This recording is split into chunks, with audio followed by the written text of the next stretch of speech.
So I wanted to address something I think is really important in the spiritual community. Again, this is one of the reasons why I've put massive distance between the New Age community and more.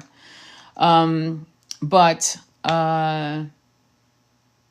we are, many of us who are honest in our journey as content creators, influencers, healing facilitators, shamans, we are wounded healers. We are Chiron personified.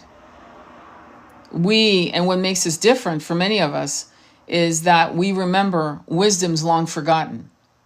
Long forgotten. So that's actually where we come in. You see, many of us have had issues of trauma in early childhood development, abandonment issues, parents that did their best, parents that did not do their best, narcissistic disorders in family units and so forth,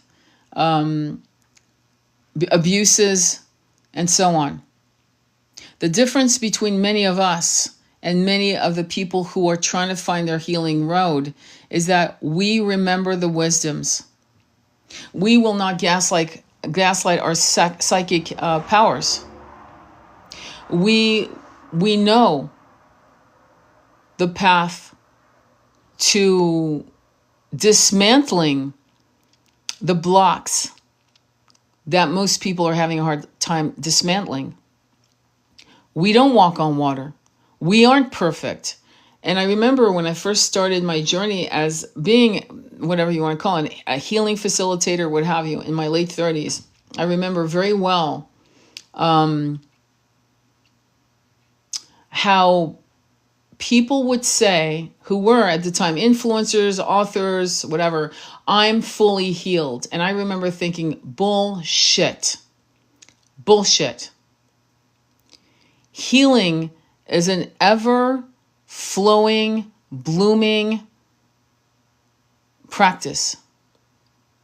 Because if you're truly a spiritualist, you know that some of the trauma that made you a match to a frequency, to a family unit, drove you there from past life belief systems that were toxic and harmful to yourself. Some of us chose our parents. Some of us did not. Those who chose our parents did it because there were certain things we needed to experience and certain freedoms and certain, kind of like Matthias de Stefano definitely chose his parents. They had no religious agendas, hence why he could remember unmolested by their ideas of religious norms. For example, similarly, that's what I chose. I chose a father who was psychic and a mother who was open. And I chose people from two different continents of cultural differences, age differences, racial differences that were important for them to be the kind of parents I needed. But at no point will I ever say I'm fully healed. I will always say I'm in a healing journey. There is no end goal. In other words, it's not oh, that's it, now I'm healed. Yeah, you could say this sector of my pain is healed. And then something else bubbles up to be looked at now. And again, to repeat myself, much of it has to do with the trauma or feeling like a fish out of water as a starseed. 3D is so dense that it's widely discussed telepathically to us by higher souls who do not even want to attempt to come into 3D for the fear of losing their consciousness. That's how intensely how 3D frequency eradicates, literally wipes you clean, amnesia.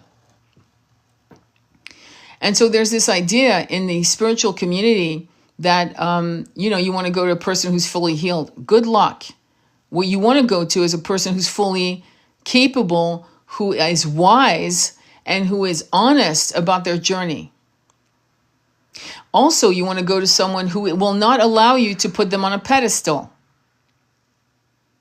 Eckhart Tolle was at Starbucks. Literally, this is the story.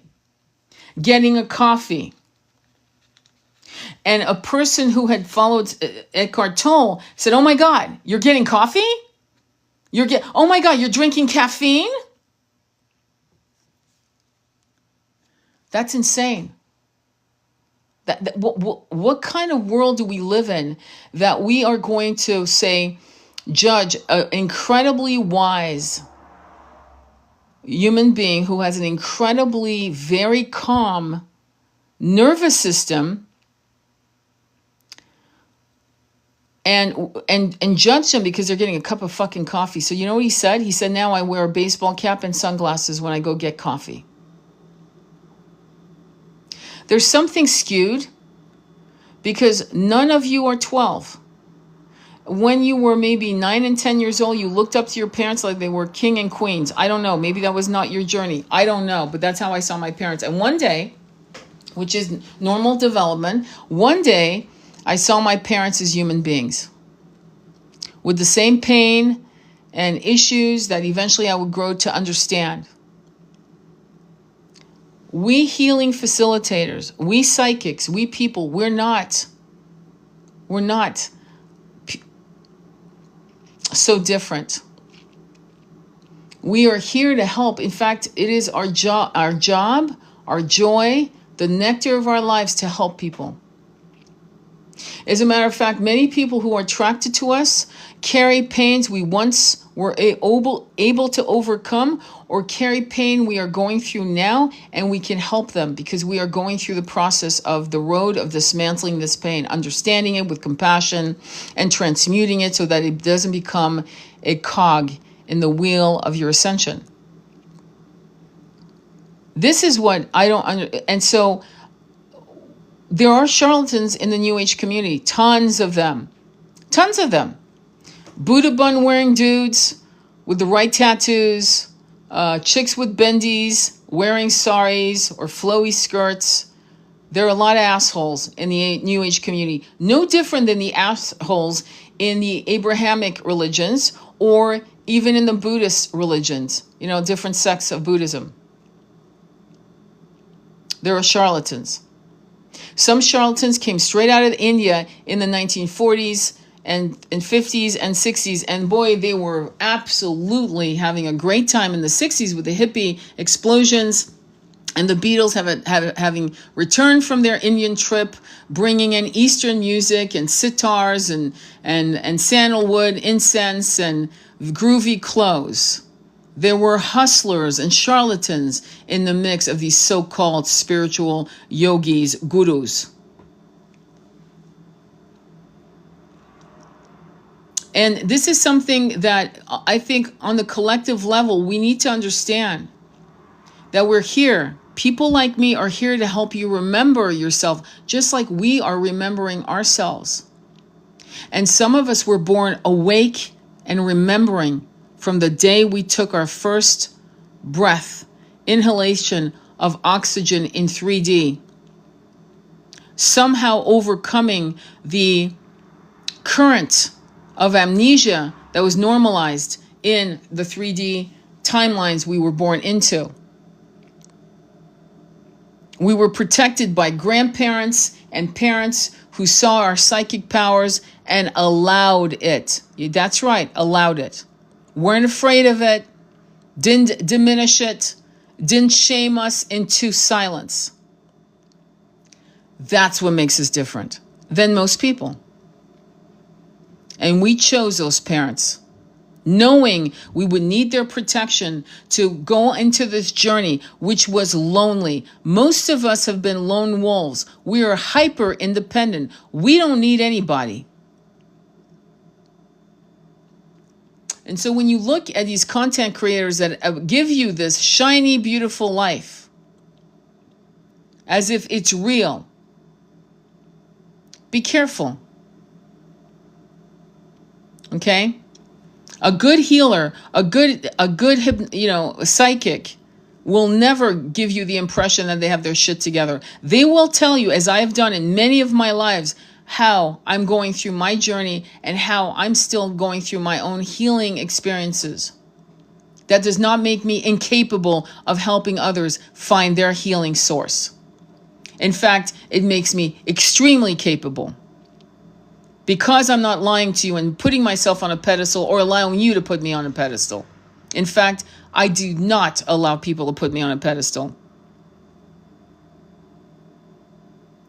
And this is not, what is it called? Virtue signaling? Fuck these terms of shaming, muzzling. How in the fuck are we going to learn how to act right with each other if we don't sometimes talk about our virtues and our shadows and our toxic habits? There is still so much for me to learn and others. The more you know, the less you know is the most wise sentence. It is true.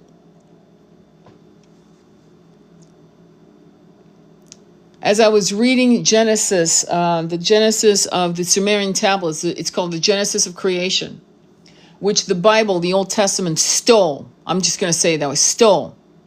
And then twisted the Old Testament to be the most misogynistic piece of shit I've ever seen. Many of you have had to sit through sermons and churches and baptisms and shit, and you knew as children it was wrong. I've heard too many of you tell me that personally. I knew what they were saying about Yeshua was a lie. I knew what they were saying to me was a lie, and yet I could not find the answer. It is important for us to start dismantling terms to shame us, bed rotting, virtue signaling. Those are two terms I reject. Sometimes you need to stay in bed and heal and watch a stupid ass movie, a romantic comedy, whatever, and eat popcorn, have a cup of tea or a fucking glass of champagne and have a joint. I don't get whatever the fuck you need to have. Because you got to basically get off the turnstile. You're like, it's going too fast. I'm not finding my center. And virtue signaling, this shaming term that's been co-opted by the supposed advanced crowd of the New Age community, no. Because at the end of the day, we all have our journey of self-healing. We are responsible for our healing. And we are responsible to create communities through using Wi-Fi, World Wide Web as a way to do it, using face-to-face meetings, sitting cross-legged in a circle of equality, and hashing out our pain, what makes us howl at night, when we can't sleep, when we're insomniac, whatever it is, these shadows that we're trying to understand within ourselves.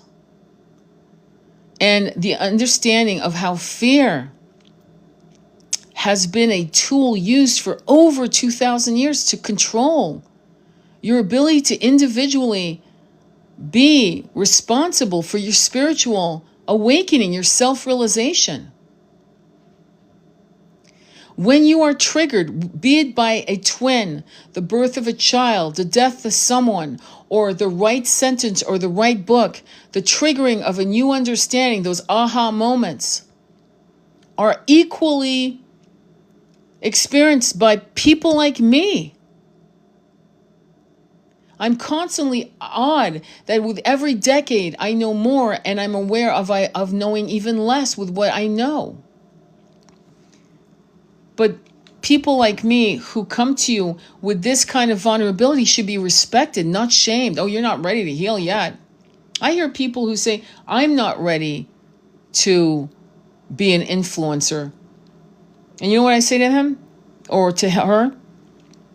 The irony is you feel you're not ready to become an influencer. You're not ready in your mind to actually create content. And the irony of ironies is that you are more ready because of your humility and your wisdom. Meanwhile, all the assholes in the New Age community are fucking dribbling shit, vomit out of their mouths and harming thousands of people because you're not willing to get up and create really wise, raw, beautiful content. And raw meaning it's not polished. Raw meaning it's coming from your heart. And raw meaning you might change your mind. And you might say, a year later, I said this, but now I've come to realize I'm saying this because now I understand X, Y, and Z with a clearer heart coherence. And this is what we need to start realizing with each other. Shamans, And the druids, druidesses, and the priests and priestesses, there was a template of putting them on a pedestal. And it was not serving the collective. It's funny about the prince and the pauper walking among his subjects, right? Walking among his subjects to understand their reality. It's like Siddhartha. You know what's funny about Siddhartha, who became the Buddha? He leaves his wife and newborn child, a woman he adores. Adores. Look at what they talk about, how they make love and fall off the roof, and the flowers raise themselves to meet them so they don't hurt themselves and cushion them back to the ground. Unaware they fell off the roof in a rapture of the nectar of making love to each other. That's Siddhartha. That's the story of Siddhartha, one of his many stories. So he loved her to leave. He loved her because he knew she could not follow him as a beggar with a bowl, that she could not live in rags as he did to become self-realized, to become the Buddha.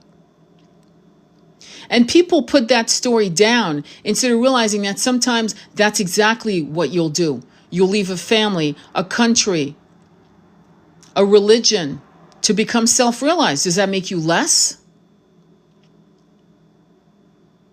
In other words, you're telling your beloved, where I go, you can't follow me.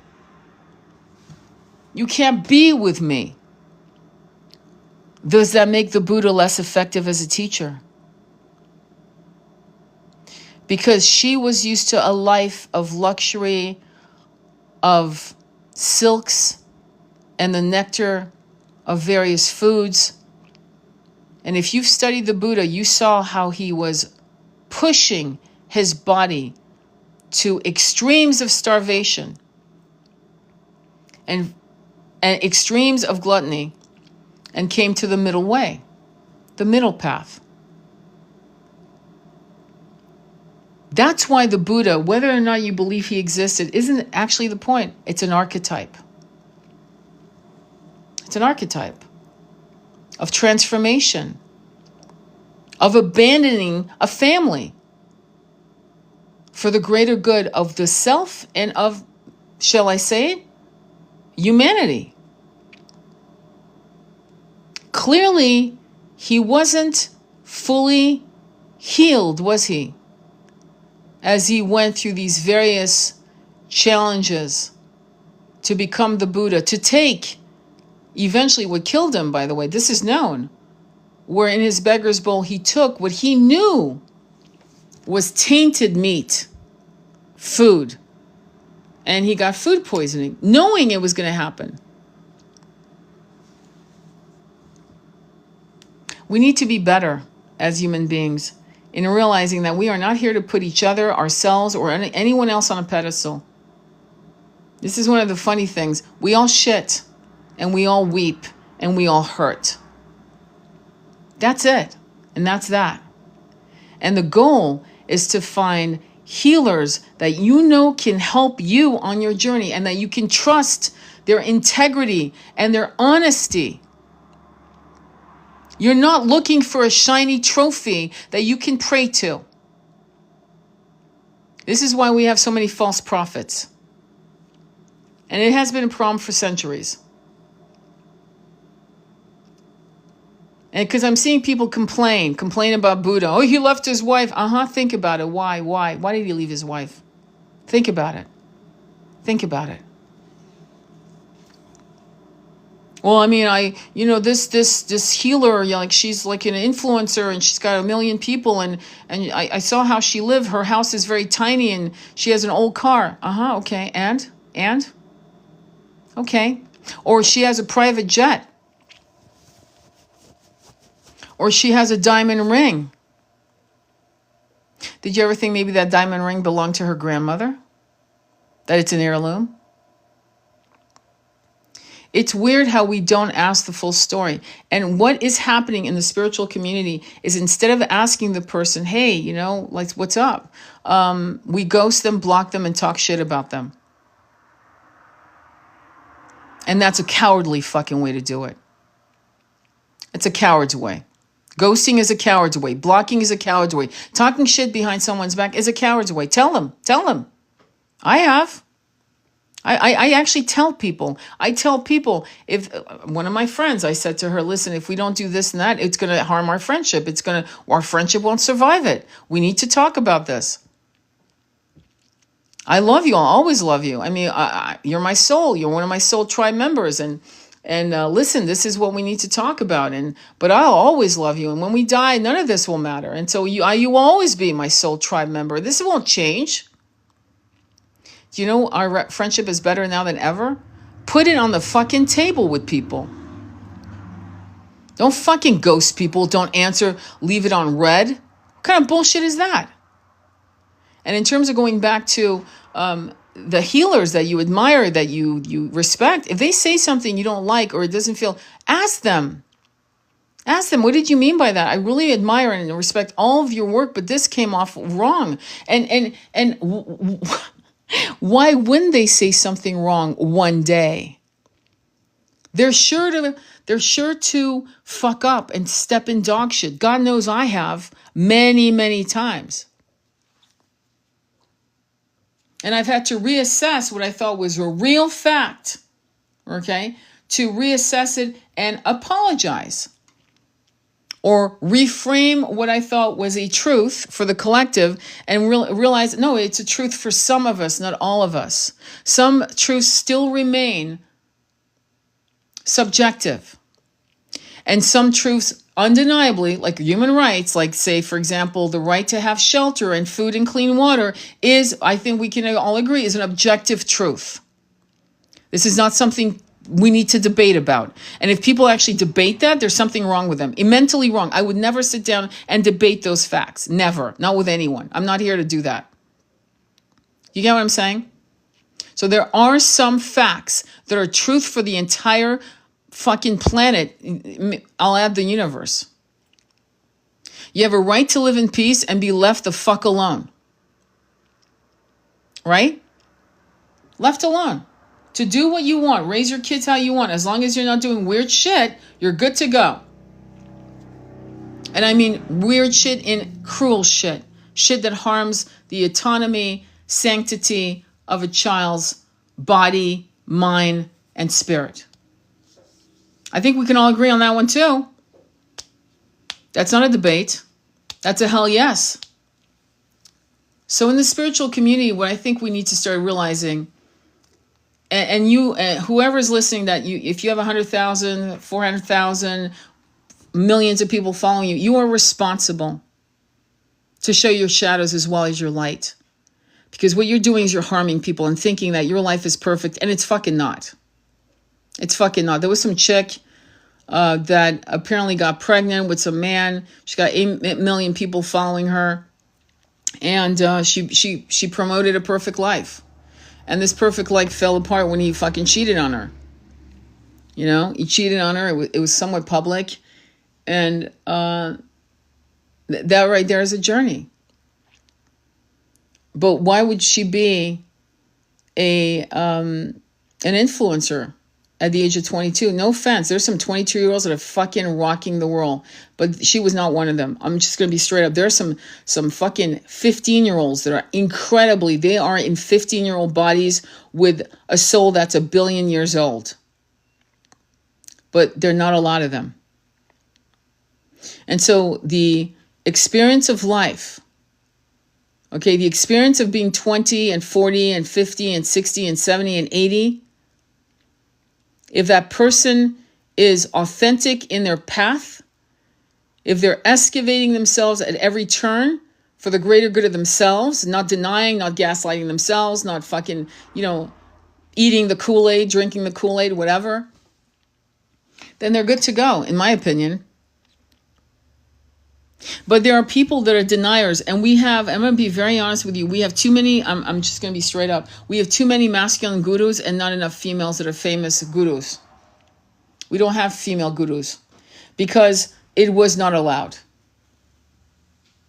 It was not allowed. And this is a problem. There are some women out there, and I'm going to say it, I consider myself one of them, who is and I don't call myself a guru, but a teacher, if you will, or whatever the fuck you want to call me, a guide, a guidepost, whatever. I don't care, whatever, right? But I feel like I have enough wisdom to know that if I'm going to heal someone or work on their whatever, be it tarot, be it hypnosis, be it Akashic reading, that once I say yes to a client, I'm responsible for them. That's why I do pre-calls, for example, before I take anyone on, because I want to make sure, is this right? And I expect that if I'm not a match for a client, for them to tell it to me on the phone, at the minimum on a text, hey, I don't feel connected to you. Good, that's excellent, thank you. You're right. I have rejected clients, potential clients, because it was not a match. They wanted the cotton candy, Bambi, Barbie, fucking story, Disneyland. They still wanted to go to Disneyland, and I wanted to, and my path is Ascension 5D New Earth. Clearly, I'm not a match. Clearly, if you're still going to Disneyland and you want to live that world of, the shoe fits and Beauty and the Beast shit, yeah, well, I'm not for you. But at least you know where you stand with people like me. And so you have to ask yourself, because you're responsible for this too. Who are you choosing?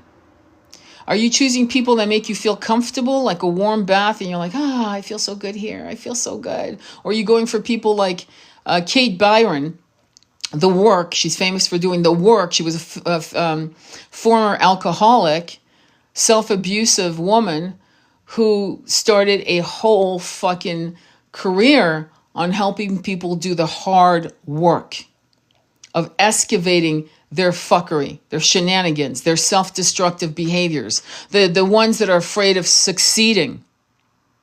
Most of us, including me, for a long time was afraid of failure. But a small group, say 10% of the population, they're afraid of winning. Yeah, they exist. And Kate Byron, who's famous for The Work, you can look her up on Google or whatever, or AI, she doesn't pull punches, man. She's fucking real. You're either there to win or not. You either want to win or you don't. And there are people who don't want to win. Why do I know this? Because I've had clients say, do you want to win? I don't want to win. I don't want to win. No. I swear to God, breaking down. That's your responsibility. Do you want to win? And what does win mean? Because it means different things to different people. Some people think winning is having a private jet. Some people feel winning is to be able to chop wood and carry water. And having a small cabin, house, cottage, whatever, on some land, grow your food, and be left the fuck alone with your books, your cats, and your life. This is why Anya is respected. 12 cats in a castle, alone. Winning means something different to different people. And so you have to ask yourself, what does winning mean to you? What is your ultimate goal in this incarnation that will literally catapult you in the next incarnation in a frequency match that is so blissful to you? And status quo is not the nectar for anyone. Status quo is what we are looking to not be a part of anymore. Status quo creates terms like bed rotting and other terms. I'm going to tell you something about Americans. You are the hardest working people in the fucking Western world, and you know that. I hope you know that. The hardest. No one works harder than you in the Western world. All you have to compare yourself to is to every other European system where a woman can take 3 months off before she has a baby and 3 years off after she has the baby, for example, or 6 months paid by the state.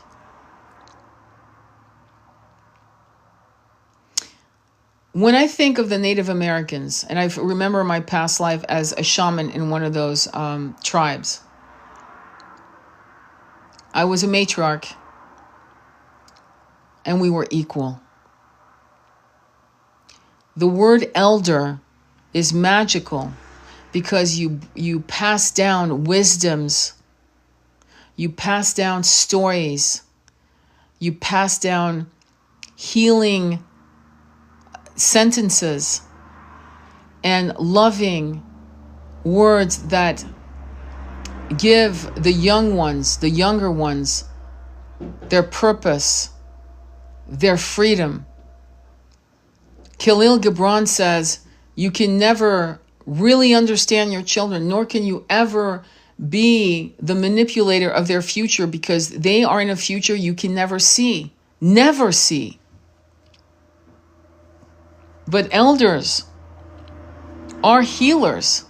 Elders are teachers. And elders are the priests and priestesses. Except there was a time when they were not put on a pedestal. And there was an equality to it. And then something happened where we superstarred all of these fucking, I don't know, gurus, teachers. And it started, in my opinion, it started probably in the 1960s. And I feel like we need to stop that shit. And if you look at Yeshua breaking bread with his apostles and arguing back and forth, I mean, if you really read what he says, he's arguing with them. They're fucking idiots. They're malcontents. They're jealous. They're like little boys that want attention from their master, right? Master, oh teacher. And he's a man. And he's got passions. But he's kind. And he's a light of justice. But he never put himself on a pedestal. That came later when they started rewriting his words. They needed an archetype that you would bend the knee to. And that was never what it was supposed to be. You see? The dark night of the soul is a gift that very few people survive. Some literally don't survive somatically. Some people survive and go right back to their old religions and their old status quo because it scared the shit out of them. So they go back to the cave of ignorance. They want to be ignorant. And then some of us come out of the dark night of the soul and we have been baptized by fire. Some people are teaching and they should not be teaching. They're not fucking ready. Why do I know? Because they're filled with ego. And some people should be teaching and they're not. It's ironic, isn't it? They should be actually teaching. And they're not able to because that, this is something Dr. Joe Dispenza went through, because of a past life trauma when to speak meant to be harmed. To speak meant you would be put on the rack for days of torture. To speak meant that you would lose your life, burned at the stakes. So I want you to ask yourself, why is it that you won't speak? Because we have too many people right now taking advantage of people and they don't know shit. And they're parroting. Because we have too many people right now taking advantage of people and they don't know shit. And they're parroting people's wisdoms. So who are you? Right? People's wisdoms. So who are you? Right? Own downloads, your own, and sharing some things that have blown your mind, that taught you things from other teachers. Reading wisdoms from other great thinkers, spiritualists, right? But have more confidence, because honestly, the New Age community is fraught with charlatans, fraught with liars and fearmongers, and some of them are on the payroll. Some of them are getting money to influence people into weird places. Okay? So just ask yourself how honest you want the medicine. How honest do you want it? Or do you want to be coddled? All right, my loves. Sending you much love on your journey. I'm going to send this to you. And I'm going to send this to you via YouTube. It'll be on YouTube. Tonight at 7 o'clock, I'll be reading from the Emperor's New Clothes, which I think is ironic because unfortunately we have a lot of people in the political parties that are definitely emperors with new clothes, and no one has the balls to say anything. I think that's funny. Funny, but not funny. So you might want to check that out. All right, sending you much love. Namaste.